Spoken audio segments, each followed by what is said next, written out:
A bottle of shiny dust sparkles in the shopkeeper's hands as he rushes down the muddy street. The man waves his hat and yells, "Gold! Gold! Gold from the American River!" The sleepy outpost goes berserk. Carpenters abandon half-built houses, ship crews desert, shops close, and papers stop printing as everyone runs to the goldfields. It's May the 10th, 1848, and one of the largest migrations in history has just begun. For the next years, this tiny village will become the most out-of-control place on Earth, San Francisco.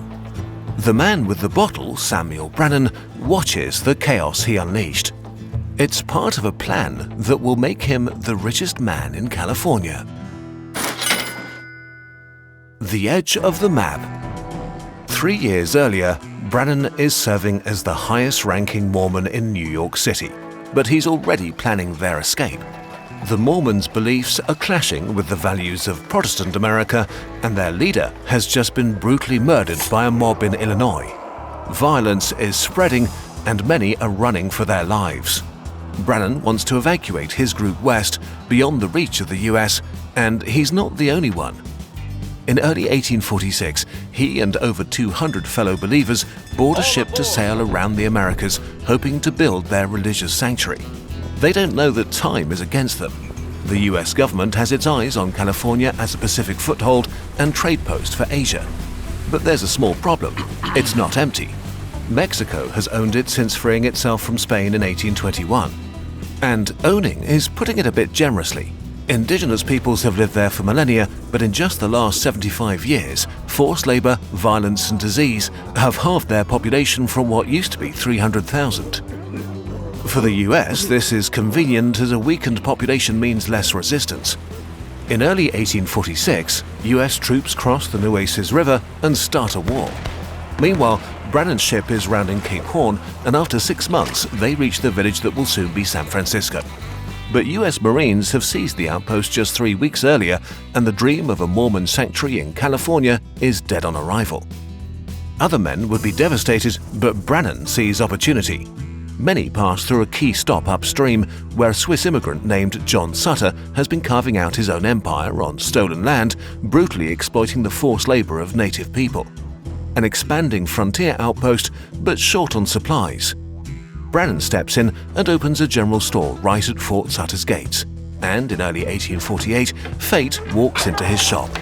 A farmhand pays for a bottle of brandy with gold dust. This news makes Brannan's brain light up like a slot machine. If one random farmhand has gold, there's more to be found. Gold, gold, gold. The trail leads into the Sierra Nevada foothills, where one of Sutter's workers has spotted something glittering in the mud of the American River. Back at the fort, it's confirmed. Real, pure gold sitting in plain sight. It hits Sutter like a curse. The gold won't make him rich, but destroy him. It causes a fever that spreads like the flu and turns workers into, well, literal gold diggers. He begs his men for 6 weeks of silence to claim legal rights and finish the mill he just started building. But workers are already starting to sneak off to pan for flakes in the river, and soon entire crews vanish overnight. Gold fever is spreading, and Sam Brannan catches a brutal case. He delivers one last sermon to the San Francisco Mormons, because who wants to shepherd souls when there's a fortune waiting in the dirt? He rides out to the new goldfields, bottles a sample, and races back to wave his hat and stir up the city. The news ripples outwards like a shockwave, draining towns like San Jose and Monterey like bathtubs within weeks. Brannan is already 3 steps ahead. In his shop, he's gathered picks, pans, whiskey, everything a miner could want, and sells it at an obscene markup. While a whole cow costs $4 in the city, he sells a kilo of beef for $2. Soon, his store is turning over $4,000 a day. Other sellers rush in, charging up to 1,000% over cost and getting it. Not long, and Brannan is making more monthly than most miners will see in their digging career. Instead of gold, Brannan mines the miners, and they keep coming. Don't think you could be exploited like that. You already are. Your data is the digital gold of today, and profit-minded tricksters are sifting through it as we speak. Cue our partner NordVPN, your gunslinger on the internet. Their service blocks malicious websites, stops web trackers, and hides annoying pop-ups. Threat Protection Pro scans files as they download, automatically removes malware, and checks apps for security vulnerabilities. It also warns you about risky search results or if your session has been hijacked. Your data surely won't make cybercriminals' cash registers ring. NordVPN can also do much more. The Dark Web Monitor instantly informs you if a data breach occurs on a site and your data is leaked on the dark web. When you're on the go, NordVPN encrypts your connection on unsecured Wi-Fi networks such as those in hotels, airports or cafes. NordVPN is compatible with all major platforms and can be used on up to 10 devices simultaneously. Get 4 extra months with the 2-year plan at nordvpn.com/nightshift, risk-free thanks to the 30-day money-back guarantee. Now that we've got you covered, back to California. The Global Stampede. On December the 5th, the US President confirms it. The California gold discovery is real. Tens of thousands drop everything and head west. They call themselves the 49ers, after the year they arrive, or Argonauts, like the heroes who chase the Golden Fleece. But California is hard to reach. There's no Panama Canal and no transcontinental railroad. By land, it's a 2,000-mile trek lined with abandoned wagons and animal bones across deserts and mountains. The sea route around Cape Horn is no better, 5 to 8 months through storms that eat ships for breakfast. Some try the Panama shortcut, sail south, hike through jungle, sail north. It sounds clever until you're vomiting blood from yellow fever while mosquitoes use you as a buffet. Meanwhile, the whole Pacific Rim has mobilized. Every major port from Valparaiso to Guangzhou sits closer to the gold than New York does. By the end of 1849, over 100,000 souls have flooded California from every inhabited continent, and nearly all of them funnel through San Francisco. Digging the dream. By 1851, Sam Brannan has opened an office in this boomtown and is buying up land in every direction. He strides through the dusty streets in a tailored suit from the finest imported fabrics, a cigar in his mouth, passing the brothels, saloons and gambling hells. The people gossip about the many affairs of California's richest man.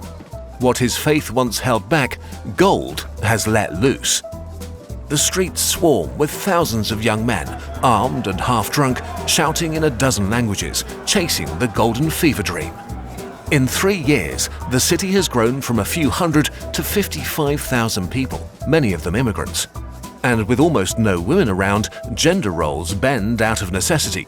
Men dance in dresses as ladies or cook and clean, roles unthinkable for white males elsewhere.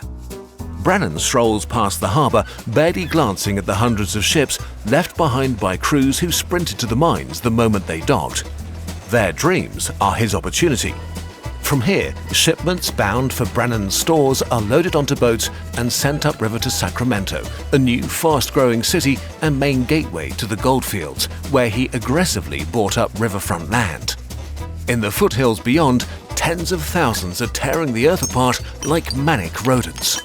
Hundreds of mining camps have popped up with poetic names like Murderer's Bar or Hangtown. At Indian Bar, hundreds of men from the US, France, Chile, Hawaii and Mexico are crammed into a narrow canyon. Winters are harsh, food is scarce, and grizzlies so common that one resident keeps a cub as a pet, because why the hell not? You can smell the camp before you see it, as no one bothers with latrines or bathing, using every hour to dig. Men get sick from the filth, but there's no one to treat them, as even doctors figured digging pays better than healing. The camp is scattered with deep pits everywhere, and the once Emerald River has been choked with sluices and dams. The miners use pans, rockers or long toms, a wooden washing trough worked by multiple men. Shovelers load dirt that passes through a metal riddle into a riffle box where gold sinks and lighter sand washes away. It's backbreaking, repetitive work. Someone screams. A miner is standing in the freezing cold water, grinning like a madman. He just pulled $350 in flakes from one pan. That's years of East Coast wages. The camp erupts with cheering, backslapping, and someone fires a pistol into the air in celebration, because most miners won't see a tenth of that today, and some won't see anything for a week. Next claim over, a white miner accuses a Chilean of jumping the stake marking his mining territory. A punch lands, Spanish curses fly, and a crowd gathers and backs the white man. Foreign miners pay special taxes just to dig. Non-white miners get robbed, driven off their claims or killed, and native Californians face the worst of it. At first, some natives work claims on their own terms, but as the crowds grow, coercion takes hold. In 1851, California's governor makes it clear the plan is extermination. The state pays bounties for their heads and reimburses militias' campaigns. What unfolds is systematic, state-funded, and meets every definition of a genocide. And not only lives are destroyed, the land is too. After the fever. By 1855, just 7 years after it all began, the easy gold is gone, and the dream of getting rich with a pan is mostly dead. In the following years, camps are abandoned and mining goes industrial. High-pressure water cannons blast entire hillsides into slurry, while mercury pours into sluices to trap fine gold. Rivers turn brown with sediment, fish populations collapse, and orchards drown under silt. As large mining companies take over, California's economy evolves and the state's richest man evolves with it. Sam Brannan's name is on newspapers, resorts, banks, and railroads as he helps shape what people later start calling the Californian Dream. He also dabbles in politics, helping launch a lynch mob militia in San Francisco, and briefly tries to become a state senator. But in the following years, this manic energy tears his empire down. He starts drinking too much, and his court records read like a bar fight chronicle, assaulting a police officer, brawling in buildings he owns, or skipping bail. In 1870, his wife files for divorce, and bad investments are followed by worse ones. When Samuel Brannan dies in 1889, he leaves his children $2 each. For his burial, there's no money at all. He lies in a vault for 16 months before a nephew finally comes to claim the body. Once the richest man in California, he's now buried in an unmarked grave. Aftermath. Sam Brannan understood that the real fortune wasn't in dreaming, but in selling the dream. The biggest profits went to shippers, bankers, merchants like him, and to large mining companies.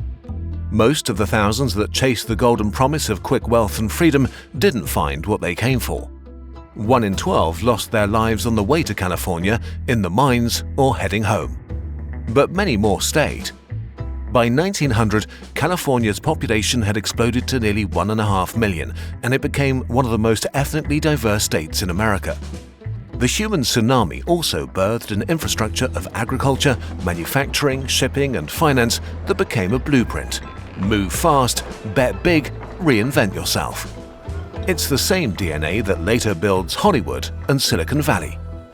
But the prosperity is built on stolen land, exploited labor, and genocide. Between 1846 and 1873, up to 16,000 native Californians were killed. Many, many more died from forced labor, starvation, and diseases, or were displaced. Their population dropped further from about 150,000 to just 30,000 by 1870. And the land itself still bleeds poison. Of all the mercury used in mining, up to 6 million kilograms were lost, and some of it is still polluting rivers, reservoirs, and San Francisco Bay. It poisons fish, contaminates soil, and it will do so for the next 10,000 years. And yet, the same momentum that destroyed also built.